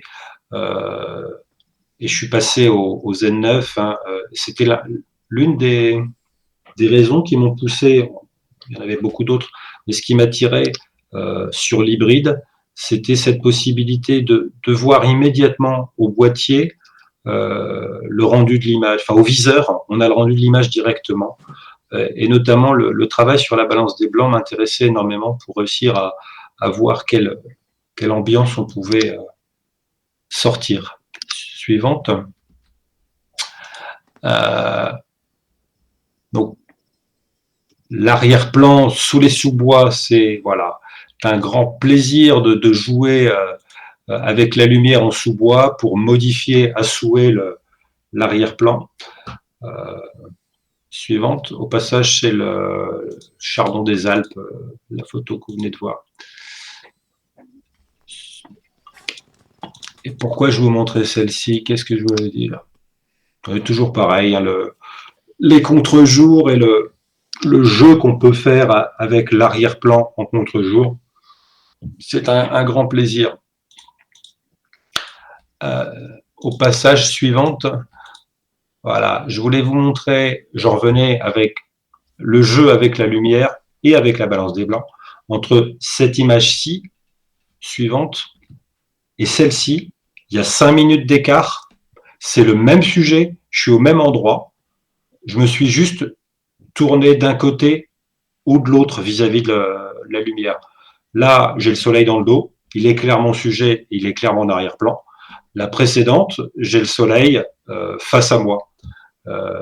Et donc, on crée des atmosphères et des ambiances radicalement opposées, rien qu'en jouant avec la lumière. Et on a un arrière-plan qui change du tout au tout. Suivante. Et dernier élément donc, que la macro m'a appris, c'est l'arrière-plan. Le premier plan. Le premier plan, il m'a fallu beaucoup de temps à comprendre l'importance d'apporter un premier plan sur mes images de macro pour réussir à adoucir la base, en fait, pour fondre la tige, pour avoir l'impression que la fleur flotte. Il y a tout ce travail d'apport de premier plan en cherchant absolument à harmoniser la teinte du premier plan avec l'arrière-plan. Et ça, c'est le suivant. Tout ce travail que je fais là, alors là, je ne suis pas du tout en train de photographier la fleur que j'ai à la main. Hein. Cette fleur, ce n'est que mon premier plan que j'apporte et que je dose plus ou moins et que je choisis en fonction de mon sujet. Suivante. Et donc, voilà, sur cette image-ci, mon premier plan, ça va être quoi? Ça va être un caillou que j'ai choisi et qui s'harmonise bien avec les cailloux de l'arrière-plan. Suivante. Sur celle-ci, j'ai un peu plus joué dans le sens où le premier plan que j'ai apporté, c'est un beau morceau de papier alu. Maintenant, je me balade quand je pars en sortie photo avec tout un peu de fatra et j'ai toute une série de trucs plus ou moins colorés ou texturés pour apporter les premiers plans. Suivante. Voilà. Des fois, on fait aussi avec les moyens du bord. Là, mon arrière-plan, c'est le ciel hein, qui est blanc. Et mon premier plan, c'est quoi? C'est un mouchoir en papier. Hein. Je n'ai que ça. J'ai un mouchoir en papier à la main. Suivante. Et voilà. Donc, tout ce que m'a apporté, on va dire, la photo macro, ces 4 principes de la photo macro, la hauteur, la lumière, l'arrière-plan et surtout le premier plan.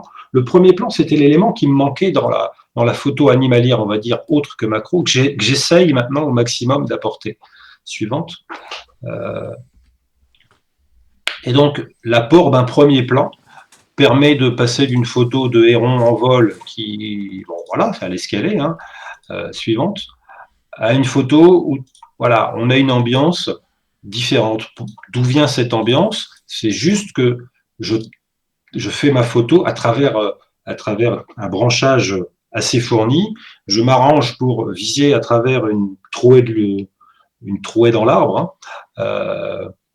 Et donc, la grande ouverture de mon téléobjectif permet d'avoir des beaux flous.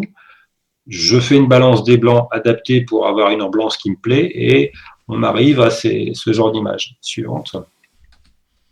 Même chose pour le garde-bœuf hein, dont on parlait tout à l'heure. Entre ce garde-bleu qui est une image très clairement purement descriptive, suivante, on arrive à quelque chose d'un peu plus poétique, on va dire, en apportant beaucoup de premiers plans. Sur cette image, je vous l'ai dit, en bas à droite, c'est un tronc, il y a beaucoup de feuillage, et ça vient s'harmoniser avec le feuillage de l'arrière-plan. Ça fait quelque chose de texturé, de coloré, plutôt agréable. Mais c'est l'apport du premier plan qui fait ça. Suivante. On retrouve comme en macro l'importance d'harmoniser premier plan et arrière-plan pour fondre notre sujet dans quelque chose dans un petit nuage tout doux, quoi. Bernard, ça doit te rappeler des choses, ça, non? Oui, oui, je connais. Oui. Ouais. Ces images-ci, on les a faites Bernard et moi. Voilà. On était avec Michel d'Outremont en Belgique. On avait fait un week-end photo où il a toute une série de... Là, en l'occurrence, on n'est pas en affût. Mais il a une drink station où, justement, il a travaillé énormément, Michel, sur le positionnement de son affût pour qu'on arrive facilement, en fait, à jouer avec les différents plans. Suivant. Et voilà, donc là, je suis en affût flottant en drink station, il n'y a pas de secret. Mes premiers plans et arrière-plans se fondent pour créer une image tout en douceur, tout en harmonie. Et ça permet aussi au passage de cacher les graines le premier pan permet de cacher les graines de tournesol qui sont juste au pied de la mésange charbonnière, hein, vous en doutez bien. Suivante. On passe toujours pareil à l'apport du premier plan sur la photo animalière un peu plus classique. Là, je suis au Kenya, donc j'ai encore continué à voyager un petit peu. Hein. C'est un waterbox, si ma mémoire est bonne. Suivante. Donc la première image est extrêmement classique, en se positionnant un tout petit peu mieux pour avoir un arrière-plan dégagé, et en allant chercher un premier plan, on arrive à flouter tout le bas de l'image. Ah pardon, elles sont inversées. Celle-ci, c'était la deuxième que je voulais vous montrer. J'apporte un premier plan, mais je suis mal... Plan, ouais. Là, j'apporte le premier plan, mais je suis extrêmement mal positionné par rapport à mon arrière-plan. Vous voyez que je suis trop haut par rapport à lui. Et donc, l'arrière-plan, ça fait cet affreux trait entre le vert de l'herbe et le ciel qui cloche. Et c'est pour ça que je me suis après baissé pour réussir à avoir un arrière-plan qui est beaucoup plus épuré et où on arrive du coup à avoir un portrait qui tient un peu mieux la route parce qu'on a fait attention à gérer correctement son premier plan et son arrière-plan. Et du coup, là, tu n'utilises plus du tout d'aluminium. Là, il n'y a plus besoin. Alors, c'est justement, merci Ludo. Ce que je voulais. Parce que ça fait beaucoup d'aluminium sinon, hein, je pense. Ouais. Bah, là, tu sais ce que c'est mon premier plan. C'est un bout de bois, hein. C'est un tronc. Un tronc qui est au sol. Non, c'est un panneau, pardon, c'est une pancarte. C'est une pancarte. Ouais, je me suis positionné à ras d'une pancarte de bois. Et effectivement, tu as raison, Ludo. Autant en macro, on a cette faculté, cette possibilité d'apporter le premier plan à la main. Autant en photo animalière, il faut juste se débrouiller avec notre environnement parce que le premier plan, on ne peut pas le porter à bout de bras au bout du téléobjectif, hein, c'est impossible. Et donc, il faut faire avec ce qu'on a dans son environnement pour se positionner derrière un arbre, derrière un tronc, derrière une roche, derrière ce qu'on peut pour apporter le premier plan à la base de l'image. Suivante. Du coup, c'est non, c'est moi qui l'ai mal positionné. Voilà. Même chose, là on est à Rambouillet, hein, donc là une image de cerf dont j'étais très très content il y a de ça quelques années. Suivante. Et petit clin d'œil à mes amis Bernard et Ludo, n'est-ce pas les amis, où là on arrive à avoir une image un peu mieux maîtrisée, avec un arrière-plan suffisamment lointain et un apport de premier plan dont tu connais le secret, camarade Ludo, puisqu'il s'agit d'un trou. On est d'accord là-dessus? Carrément, je vais même aller jusqu'à faire un petit clin d'œil à Michel Chardin, parce qu'il le connaît bien et il m'a dit qu'il s'appelait l'Égyptien. Ou il s'appelait l'Égyptien, parce que je crois que ça fait un moment qu'il n'a pas vu celui-ci. Parce que c'est dans des endroits où Michel Chardin va beaucoup. Et il a des bois assez caractéristiques, celui-ci. Suivante. Voilà, alors ça c'est pour vous montrer que je fais aussi d'autres choses, et le plaisir de la photo, c'est aussi ça, c'est les sorties entre copains. Là, je suis, c'est tout récent, avec Ludo et Bernard Demand. Suivante. Merci Bernard d'ailleurs pour ces photos, tout ça c'est des photos que tu nous as rapportées. Suivante, nous étions dans les Vosges par un temps magnifique, comme vous pouvez le voir, au mois d'octobre, hein, où on est passé de Colmar, où on avait mangé le midi, il faisait 30 degrés, et le lendemain, on était sous la flotte et on se les gelait. Suivante. Mais on a passé un bon moment ensemble, suivante. Et où on a réussi, alors j'ai réussi à sortir une image, pas 50 000 de bouquetin, mais toujours pareil, dans une ambiance qui me plaît bien. Avec... Chamois.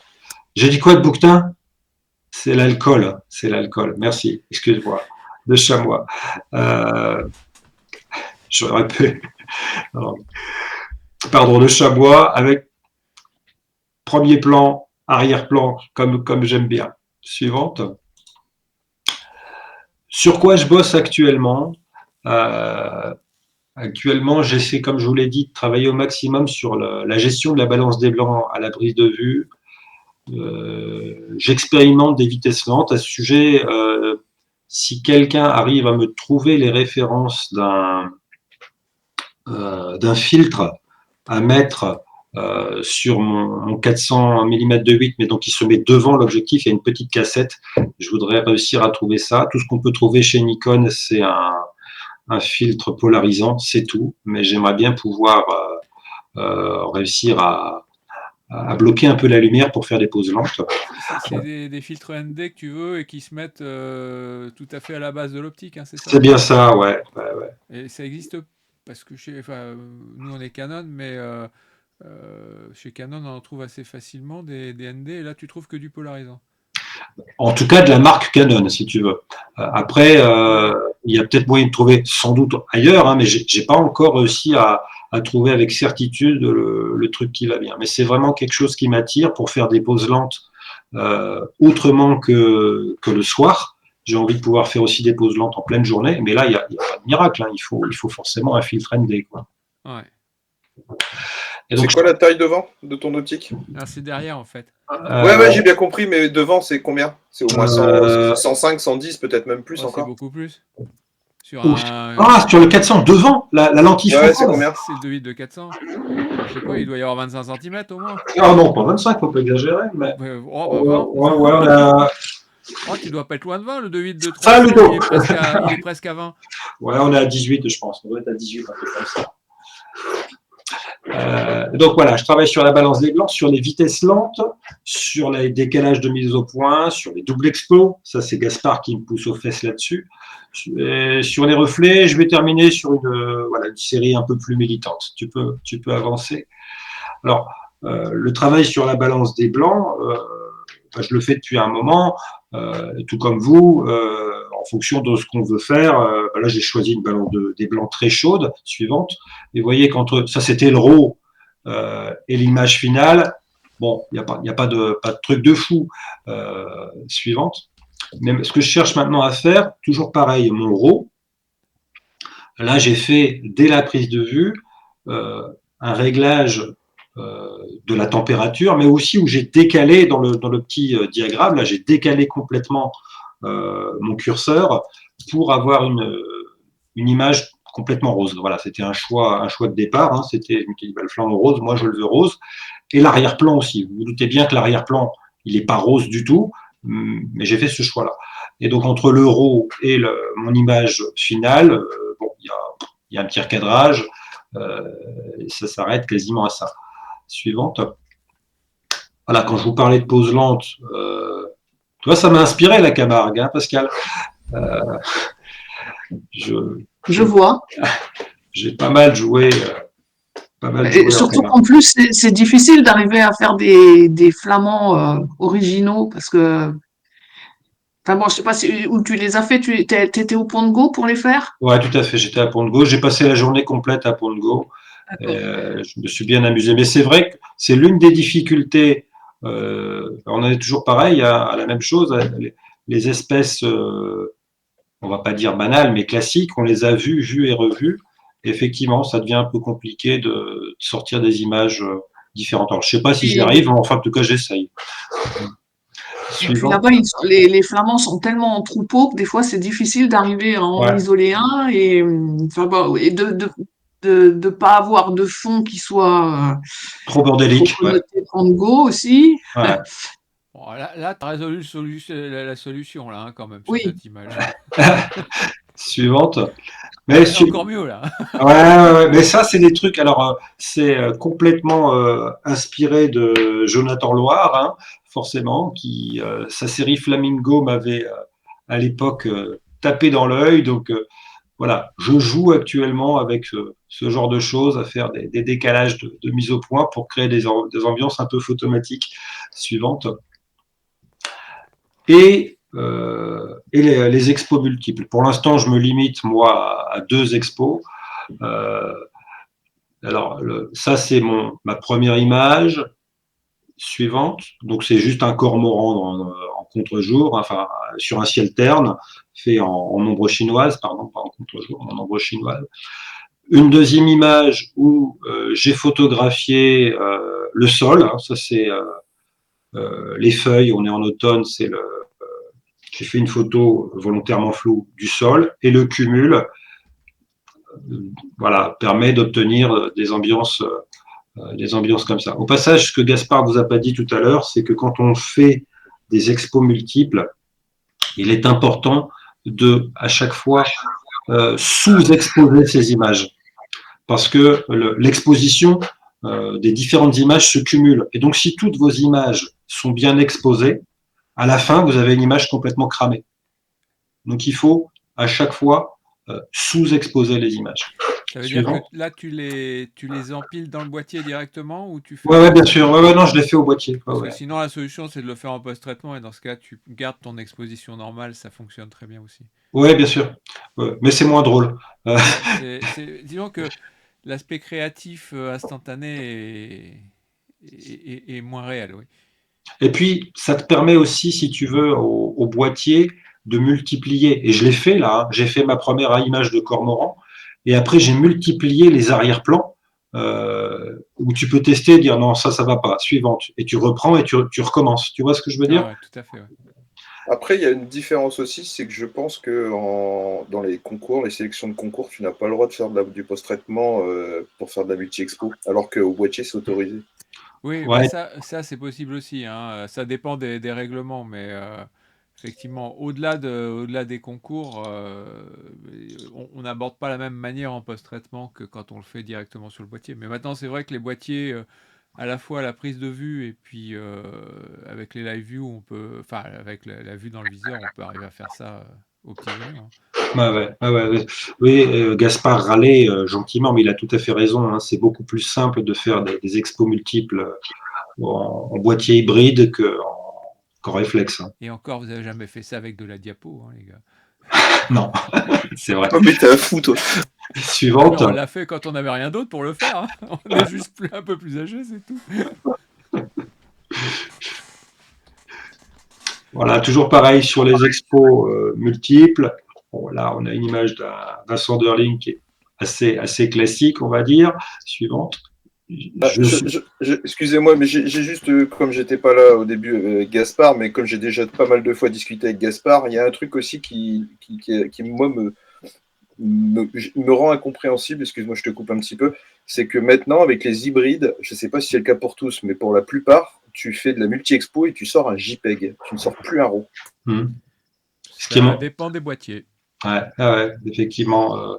Gaspard, sur le 850, fait ses expos multiples et sort un RAW. Moi, sur le Z9, je cumule des RAW et à la fin, j'ai un JPEG. Ouais, mais tu fais des fichiers de 50 millions de pixels. Lui, il n'a pas 50 millions de pixels. C'est super lourd à traiter. Hein. Si, c'est pareil. C'est pareil? Ouais. C'est étonnant, ça. Bon, c'est comme ça. Et donc voilà, je suis allé récupérer un fond un peu plus texturé, on va dire, hein, pour cumuler et obtenir, voilà. C'est pas violent, mais ça apporte un peu plus de poésie. L'image de base était un peu plate, et là on arrive à avoir une image un peu différente. C'est pas, encore une fois, c'est pas une révolution, hein, mais bon, voilà, c'est ce avec quoi j'aime bien jouer actuellement. Suivante. Les reflets à Pongo. Hein, et alors quand on cumule reflets et décalage de mise au point, bah voilà, on a des ambiances un peu décalées comme celle-ci. Suivante. ou celle-ci. Voilà, j'ai fait du flamand rose bonbon, volontairement. Suivante. Donc voilà, je voulais vous montrer pour finir, après avoir être bien amusé à faire des images que je trouvais sympas, que je trouvais jolies, j'ai voulu montrer aussi un petit peu l'envers du décor et faire une série un petit peu plus engagée, on va dire un peu plus militante, que quand je peux la présenter en milieu scolaire, j'aime bien. C'est une série que j'ai appelée Déchets lisses, suivante, qui se compose en fait de plusieurs diptyques où je me suis amusé à associer, comme vous le voyez, dans des ambiances et des lumières assez similaires, un oiseau d'un côté et un déchet de l'autre. Suivante. Et au début, on a vraiment des ambiances assez sympathiques, très chaudes, avec du flair. Voilà, c'est magique, ça pétille dans tous les sens. Suivante. Et vous allez vous rendre compte que voilà, on voit des teintes très chaudes du début, on commence à s'enfoncer dans les ténèbres, hein, tout doucement. On va vers le sombre. Suivante. Et voilà, là pour moi, c'est une transition dans la série, puisque sur toutes les précédentes, il y avait du flair et c'était pétillant, et là, c'est très plat. C'est très sombre, c'est très plat. Suivante. Et ça annonce la dernière, où là, il n'y a quasiment plus de lumière. Il n'y a plus d'oiseaux non plus, il n'y a plus que des déchets. L'oiseau, c'est plus qu'une silhouette lointaine. Histoire d'essayer de faire passer un message sur notre gestion des déchets et l'impact sur la nature. Parce que vous doutez bien que quand je suis dans l'eau, je croise, hélas, autant d'oiseaux que de déchets. Voilà, mon seul regret, c'est de ne pas avoir réussi sur cette série à avoir, sur l'image qui est à gauche, de grèbe, c'est un foulque. Alors que sur toutes les autres images, c'était un foulque. Donc, bon, voilà, j'ai pas réussi à harmoniser, à avoir toute une série de grèbes, mais c'est pas bien méchant, comme c'est flou, il n'y a que les ornithos qui s'en rendent compte. Suivante. De toute façon, le message est fort, de toute manière. Hein. Oui, je pense que le message passe pas trop mal. Ouais. Voilà, je voulais donc juste remercier, d'une part, la SCPF de m'avoir proposé quand même de vous présenter mon boulot, la SAP qui m'a quand même énormément aidé à progresser. Suivante. Mon camarade Ludo, qui est l'auteur de tous mes portraits. Hein, dès que vous me voyez au bord de l'eau, souvent il y a Ludo qui est pas loin. Suivante. Voilà. Merci Ludo pour toutes ces sorties entre copains. Suivante. Et ouais, je vais remercier aussi mon Gaspard, parce que l'air de rien, Gaspard, il me pousse au cul dans les sorties, il me pousse au cul pour essayer de garder le niveau, pour pas me faire dépasser complètement par les événements. Et puis voilà, le risque, c'est ça, c'est que suivante, moi je fais ça, je suis content de faire ça, mais quand on est face au même sujet, suivante, lui il fait ça, et ça c'est mieux. Donc je suis content, je sais qu'il me fait de l'ombre quand on est en plein soleil à faire des papillons, mais il me fait de l'ombre aussi quand on a les photos finales, et finalement c'est un grand plaisir qu'il me fasse de l'ombre. Voilà ce que je voulais vous raconter ce soir. Ben, écoute, c'était très intéressant. Et jolie progression, on a bien vu ton parcours. Hein. Merci. Et puis bravo à Gaspard aussi, parce que ce qu'il fait, c'est vraiment magnifique, il a vraiment de l'avenir. Hein. Ouais, il est plutôt doué le garçon. Il est plutôt doué et joueur avec le boîtier, donc ça promet. C'est bien ça. Merci beaucoup Maggie. Eh bien, si vous avez des questions à poser à Cyril, c'est le moment ou jamais. Et donc, toi, tu interviens dans les écoles, alors, Cyril? Écoute, quand je fais une expo, souvent, tu sais, le premier jour, c'est une journée dédiée aux écoles. Et ça, généralement, ça marche plutôt bien. Et là, prochainement, au mois de mai, je vais exposer dans un espace culturel. Et ma femme va organiser des présentations de l'expo, si tu veux, pour les écoles. Mais écoute, c'est Ta dernière série, là, c'est vrai que faut la faire suivre à tous les coups. Ouais, elle devrait, normalement, si tout se passe bien, elle devrait être visible prochainement. En tout cas, c'est chouette, hein. Très bien. Ouais, magnifique. Merci beaucoup. Mais voilà, l'idée était, bah oui, de vous montrer des images sympas, mais pas que, quoi. Je voulais aussi montrer que, voilà, il y a même pas 10 ans, je faisais des images vraiment pas terribles. Il a fallu, oui, s'énerver un petit peu, s'en donner les moyens, on va dire. Mais il y a moyen de progresser. Non, mais ce qui est intéressant, c'est toute ta démarche, justement, hein, et tout ce que tu as mis en place, et puis toute ta réflexion autour de ce que tu faisais et de ce que et comment tu as fait pour progresser. Je pense on a tous de la graine à prendre quelque part, hein. Oui, la progression est visible, elle est bien expliquée, et je trouve que ce qui est intéressant, c'est qu'on voit que tu continues de progresser, ça ne s'arrête pas, et parce qu'il y a trop souvent des photographes qui, à un moment, s'arrêtent je vais pas dire de progresser, mais s'arrêtent de chercher de nouvelles manières de faire de l'image, et donc on se retrouve après avec des photos qui sont très belles, mais stéréotypées. Et c'est ce qu'on reproche un peu quand on va dans certains festivals. Montier, c'est superbe, mais quand on tombe sur une expo qui sort du lot, on est content. Et souvent, elle sort du lot parce que le photographe a osé quelque chose. Et il faut oser. Et les règles sont là pour apprendre. Et après, il faut les transgresser. Il faut chercher à aller au-delà. Et puis, inventer de nouvelles choses. Tout à fait. Donc à là, ce sujet, c'est bien dans cette veine, quoi, on va dire. J'avais une certaine pression ce soir à passer après Laurent Echénoz, justement, qui, lors de la dernière réunion, a sorti une expo magnifique sur un sujet vu et revu, hein, le Bacaremoine. Il en a sorti une expo, mais complètement hallucinante, justement par des choix artistiques très forts. En tout cas, tu n'as pas démérité, hein, parce que déjà, tu nous as pas présenté la même chose, et puis après, ta démarche, elle est très personnelle, et en fait, elle est riche. Et voilà, les séances, c'est aussi fait pour cette diversité-là, hein. Elle a aussi un intérêt énorme parce qu'en fin de compte, bien souvent maintenant, les gens nous disent on peut plus faire de photos en France. Tu montres qu'on peut toujours faire des photos en France. On n'a pas besoin d'aller à l'autre bout du monde pour sortir de l'image. Alors c'est vrai que c'est souvent plus facile, mais en France, on a tout ce qu'il faut encore à notre disposition, et il faut simplement aller chercher le sujet. Il faut pas partir bille en tête avec son appareil photo sur le dos, et puis faut commencer à partir avec des jumelles, chercher les sujets, apprendre à connaître les bestioles, comme tu l'as fait toi avec les oiseaux. Et après, c'est plus évident de pouvoir trouver les sujets à photographier et puis de faire de belles choses. Oui, tout à fait. Il y a quelques années, je ne pourrais plus dire combien parce que je ne me souviens plus, mais il n'y a pas très très longtemps, Juan Balanza avait écrit un bouquin qui s'appelait 200 mètres de chez moi. Enfin, la nature à ma porte. Ouais. Mais c'était vraiment ça en fait. Hein.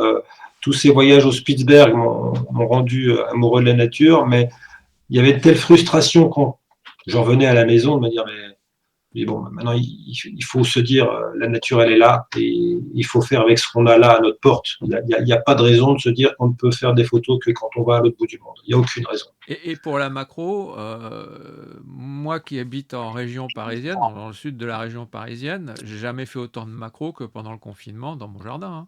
On peut en faire dans son jardin aussi. Il y a énormément de choses à prendre en photo. Et moi sur ma terrasse, hein. Alors, ton jardin il est bien grand, hein, à côté de ma terrasse. Par rapport à ta terrasse, c'est sûr.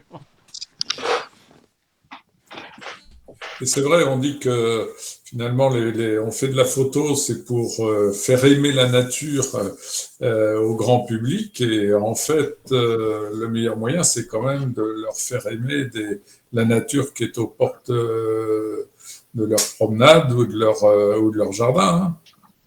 Ouais. Et c'est pour ça, tu vois, que ma femme, Véro, a insisté pour que je mette dans mon expo la photo de Narcisse, la photo de mes anges bleus que j'ai fait à la Dream Station, parce qu'elle dit, cette image-là, elle plaît tout le temps parce que le public la connaît, cette image. Alors, voilà, pour moi, c'est loin d'être la meilleure, mais elle tape dans les yeux du public parce que ça leur parle vraiment. Bah, ça leur parle et puis c'est ce qu'ils voient dans leur jardin en fait. Hein. Ouais, Ça va plus loin que ça. Il y a beaucoup d'oiseaux, bah, le merle, les mésanges, les verdiers, c'est des oiseaux, alors verdier un peu plus peut-être, mais qu'on prend plus en photo parce qu'ils sont très très présents ou les moineaux même. Hein. Et du coup on les délaisse alors que c'est de très beaux oiseaux. Hein. Les tourneaux en particulier là, a des couleurs qui sont magnifiques. Tout à fait. Ah bah, c'est sûr qu'on voit plus souvent des photos de Martin Pêcheur ou de Cinq le plongeur, hein, à la limite, que des photos des tourneaux. Hein. C'est clair. Faut oser. Bien, d'autres questions pour Cyril? Non, moi j'ai juste une petite remarque parce que c'est vrai que Cyril il fait beaucoup de choses sur le terrain à partir de son appareil photo. Et moi j'avoue que j'ai un petit peu de mal parce que bon, je suis pas fabriqué pareil, mais et du coup j'y vais sur le post-traitement quoi plutôt. Alors on a vu qu'il y avait des avantages à faire sur le terrain plutôt qu'en post-traitement. Mais est-ce que ça fait pas perdre des fois en spontanéité ou en rapidité de prise de vue?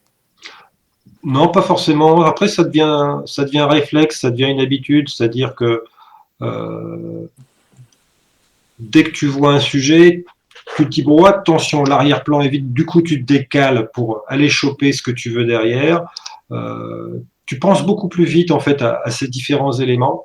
Et il y a aussi des fois où du coup tu vas pas déclencher parce que tu sais très bien que tu n'arriveras pas à faire une image qui te plaît, donc tu déclenches pas parce que les conditions sont pas réunies pour. Point. Non, mais je pensais plutôt à la balance des blancs ou à des réglages de ce type-là. Oh, ça, c'est un choix que tu fais au départ de ta série. C'est-à-dire que tu te dis, tiens, bah là, pour 1 heure, je travaille sur cette balance des blancs-là, si tu veux. Oui, c'est ça. Et des fois, d'ailleurs, tu te plantes, hein, parce que tu fais pas attention qu'au fur et à mesure de la matinée, la lumière change et que ta balance des blancs complètement décalée, bah, autant elle marchait quand il était 7 heures du matin, autant à 8 heures, elle est plus terrible. Quoi. Cela dit, sur un RAW, la balance des blancs, elle est purement indicative. Hein, je suis d'accord avec toi. C'est juste un curseur qui se déplace après sans problème. Et on peut même la déplacer sur le boîtier maintenant. Enfin, chez Canon, on peut le faire. Ouais, mais c'est bien ça, c'est décaler cette balance des blancs et tirer sur des ambiances complètement délirantes à la prise de vue. Bon, mais tu as raison que ça se fait aussi très très bien en post-traitement. Hein. Mais voilà, c'est un choix.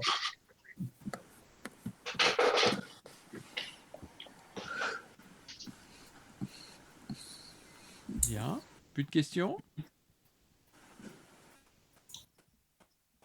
En tout cas, merci de m'avoir écouté. C'est nous qui t'avons remercié. Qui devons te remercier. Merci à toi. C'était instructif, c'était intéressant.